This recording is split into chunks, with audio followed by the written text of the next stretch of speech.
I'm not happy, complained Gordon. Your firebox is out of order, said James. No wonder, after all that coal you had yesterday. Hard work brings good appetite, snapped Gordon. You wouldn't understand. I know, put in Duck brightly. It's boiler ache. I warned you about that standpipe on the other railway, but you drank gallons. It's not boiler ache, protested Gordon. Of course it is, said Henry. That water's bad. It furs up your tubes. Your boiler must be full of sludge. Have a good wash out. Then you'll feel a different engine. Don't be vulgar, said Gordon huffily. Gordon backed down on his train, hissing mournfully. Cheer up, Gordon, said the Fat Controller. I can't, sir. The others say I've got boiler ache, but I haven't, sir. I keep thinking about the dreadful state of the world, sir. Is it true, sir, what the diesels say? What do they say? They boast that they've abolished steam, sir. Yes, Gordon, it is true. What, sir? All my Doncaster brothers drawn the same time as me? All gone, except one. The guard's whistle blew, and Gordon puffed sadly away. Poor old Gordon, said the Fat Controller. If only we could. Yes, I'll ask his owner at once. He hurried away. Arrangements took time, but one evening Gordon's driver ran back excited. Wake up, Gordon! The Fat Controller's given you a surprise.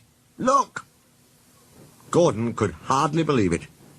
Backing towards him were two massive green tenders, and their engine shape was very like his own. It's Flying Scotsman, he gasped. The Fat Controller's brought him to see me. Oh, thank you, sir. Gordon's toot of joy was drowned by Flying Scotsman's as he drew happily alongside. Next day the two engines were photographed side by side. You've changed a lot, smiled Flying Scotsman. I had a rebuild at Crewe. They didn't do a proper Doncaster job, of course, but it serves. I had a rebuild, too, and looked hideous. But my owner said I was an extra special engine and made them give me back my proper shape. Is that why you have two tenders, being special? No, you'd hardly believe it, Gordon, but over there there's hardly any coal and water. But surely every proper railway... Exactly. You are lucky, Gordon, to have a controller who knows how to run railways. Everyone got on well with Flying Scotsman, except Henry. Henry was jealous. Tenders are marks of distinction, he complained. Everybody knows that. Why's he got two? He's famous, explained Duck and Donald. He was the second to go 100 miles an hour. Besides, the other railway has no coal and water. Whew, sniffed Henry. I can't believe that. I never boast, he continued, but I always work hard enough for two. I deserve another tender for that. Duck whispered something to Donald.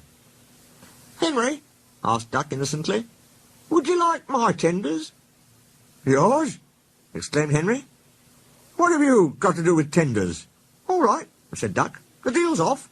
Would you like 'em, Donald? I wouldn't deprive you of the honour.